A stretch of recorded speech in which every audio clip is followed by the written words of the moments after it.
Why, hello, everybody. I am Mrs. Slothers with Mr. Slothers, and today we are. Let's see, how should I say this? I guess we're gonna watch Dr. Martin Luther King's I Have a Dream speech. Oh, wow, you're actually there. Oh, and you dream. Oh my god.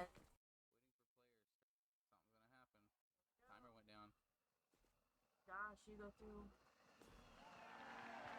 Oh my god.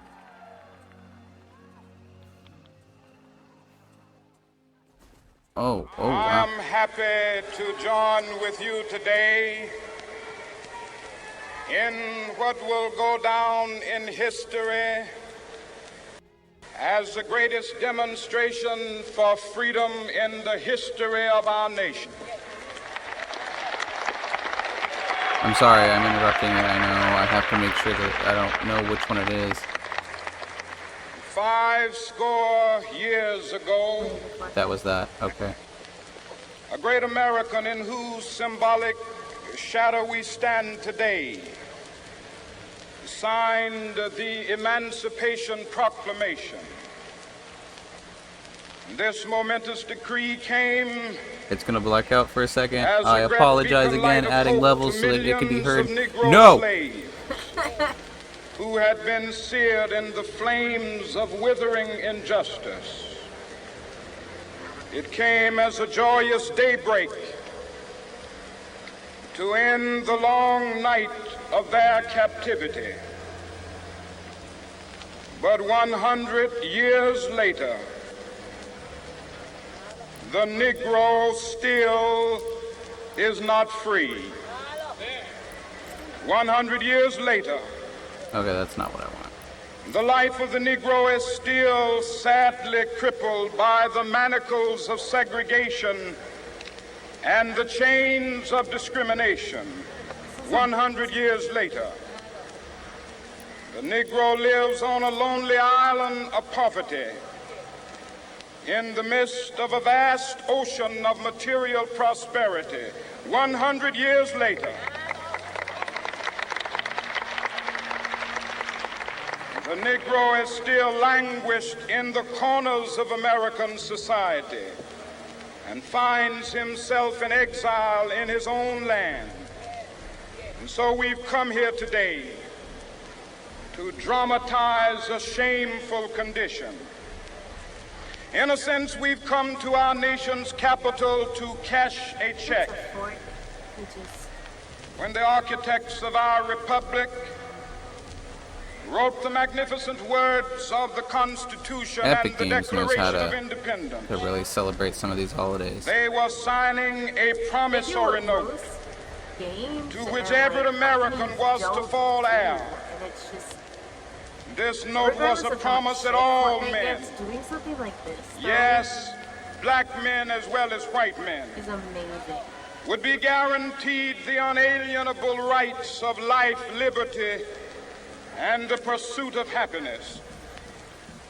It is obvious today that America has defaulted on this promissory note insofar as her citizens of color are concerned. Instead of honoring this sacred obligation, America has given the Negro people a bad check, a check which has come back marked insufficient funds.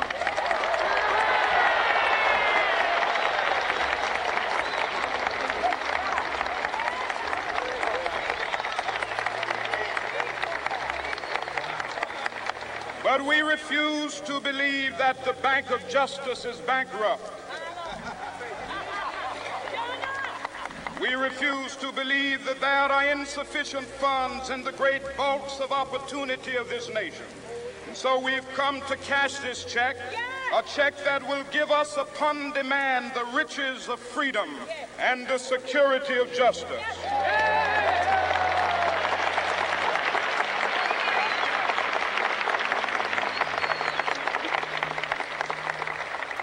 We have also come to this hallowed spot to remind America of the fierce urgency of now.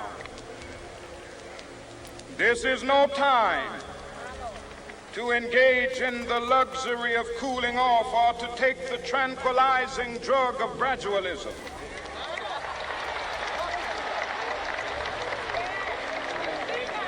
Now is the time to make real the promises of democracy.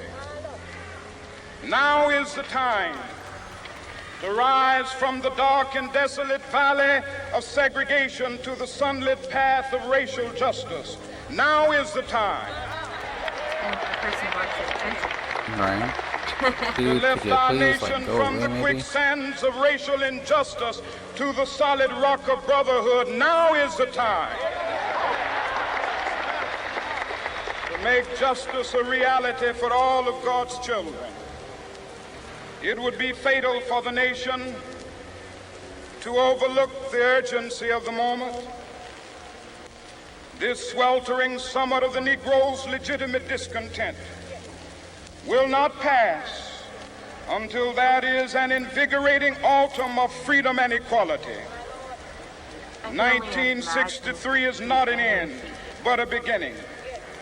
Those who hope that the Negro needed to blow off steam and will now be content will have a rude awakening if the nation returns to business as usual.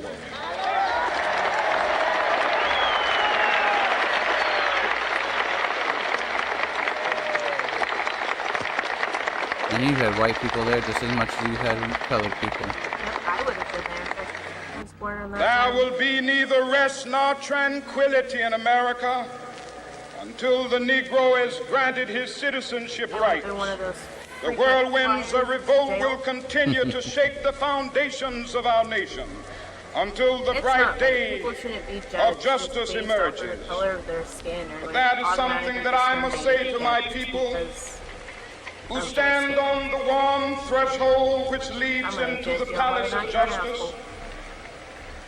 In the process of gaining our rightful place, we must not be guilty of wrongful deeds. Let us not seek to satisfy our thirst for freedom by drinking from the cup of bitterness and hatred.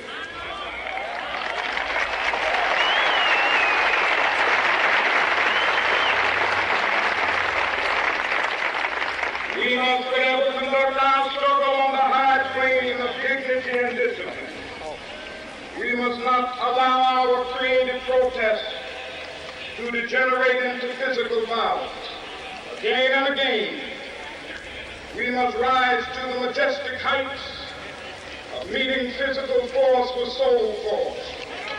The marvelous new militancy which has engulfed the Negro community must not lead us to a distrust of all white people.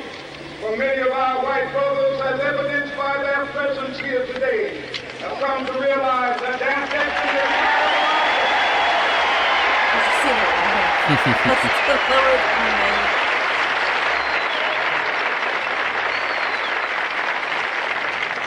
they have come to realize that their freedom is inextricably bound to our freedom. We cannot walk alone. Yeah, but some things are beyond being nervous. We must make the pledge that we shall always march ahead. We cannot turn back. There are those who are asking the devotees of civil rights, when will you be satisfied? We can never be satisfied as long as the Negro is the victim of the unspeakable horrors of police brutality. We can never be satisfied. As long as our body is heavy with the fatigue of travel, cannot gain lodging in the motels of the highways and the hotels of the city.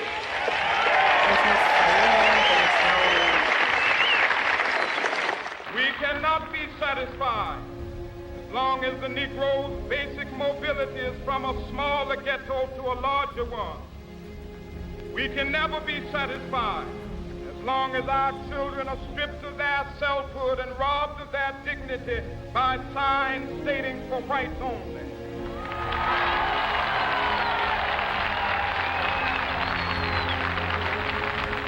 We cannot be satisfied as long as a Negro in Mississippi cannot vote and a Negro in New York believes he has nothing for which to vote.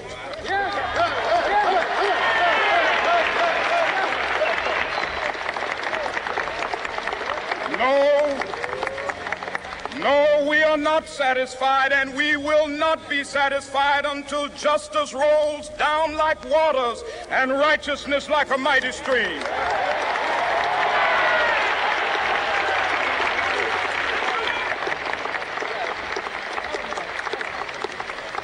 I am not unmindful that some of you have come here out of great trials and tribulations. Some of you have come fresh from narrow jail cells. Some of you have come from areas where your quest for freedom left you battered by the storms of persecution and staggered by the winds of police brutality. You have been the veterans of creative suffering. Continue to work with the faith that unearned suffering is redemptive. Go back to Mississippi. Go back to Alabama. Go back to South Carolina. Go back to Georgia. Go back to Louisiana. Go back to the slums and ghettos of our northern cities, knowing that somehow this situation can and will be changed. Let us not wallow in the valley of despair. I say to you today, my friends,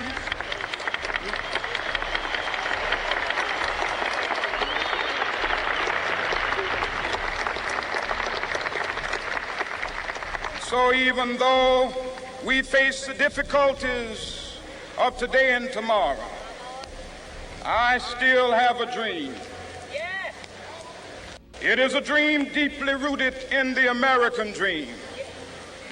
I have a dream that one day this nation will rise up and live out the true meaning of its creed. We hold these truths to be self-evident, that all men are created equal.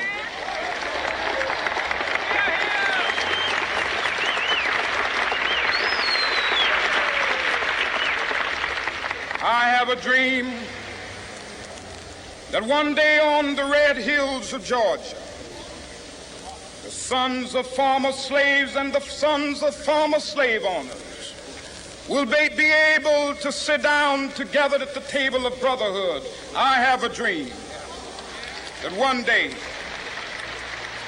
even the state of Mississippi, a state sweltering with the heat of injustice, sweltering with the heat of oppression, will be transformed into an oasis of freedom and justice. I have a dream that my 4 little children will one day live in a nation where they will not be judged by the color of their skin, but by the content of their character. I have a dream today. I don't care who you are. If you judge anybody based off of the color of their skin, I have a dream that one you day, don't have a soul. down in Alabama, with its vicious racists, with its governor having his lips dripping with the words of interposition and nullification. One day right there in Alabama, little black boys and black girls will be able to join hands with little white boys and white girls as sisters and brothers. I have a dream today.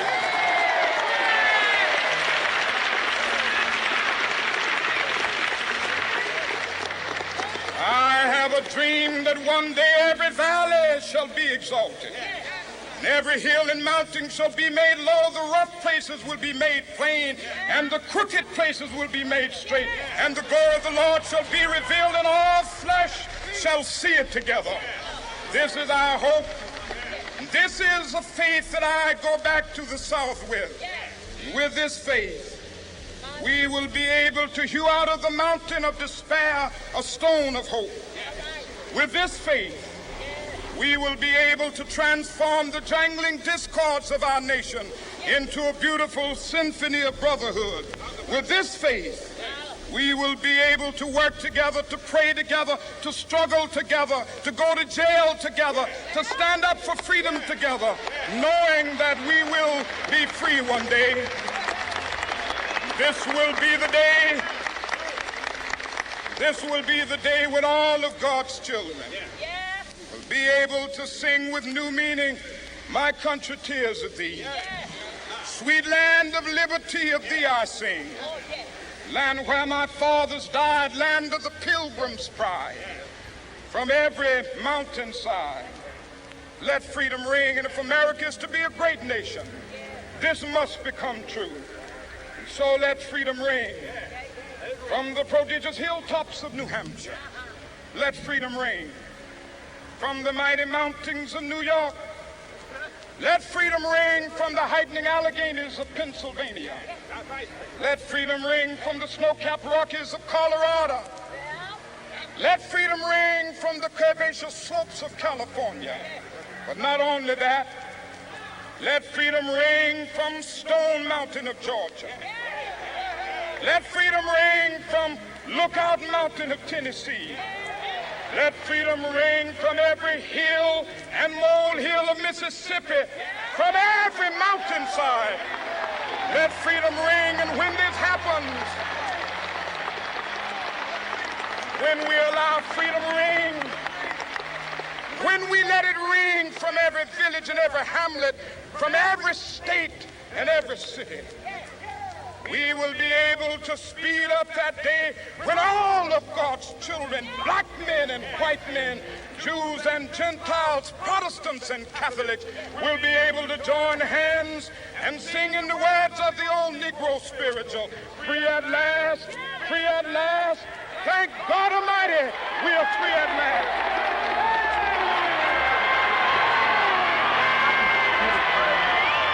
I'm sitting here fucking got chills every time they said I had a dream. I'm sitting here fighting back tears. Yep. And at this point, you know what? It's 2021. If you're still a racist, grow the fuck up. Honestly. Like, I understand that, you know, some people are raised that way because their parents were raised that way, but, like, be the change. Be something better. You can't sit there and say you want a better world for your children if you're not willing to make it better. To be able to go and visit and just be able to know that Oh my he was god. there. Those steps were filled. In this temple, as in the hearts of the people from whom he saved the Union, the memory of Abraham Lincoln is enshrined forever. To just stand up there and then look out and just You can do that easily from right here. not see any open space other than that water. You look out there and think that this was filled Is to the brim. There Yeah. was not a spot that wasn't taken. Thank you guys, and we hope to see you in the next one. Free at last, free at last. Thank God Almighty, we are free at last.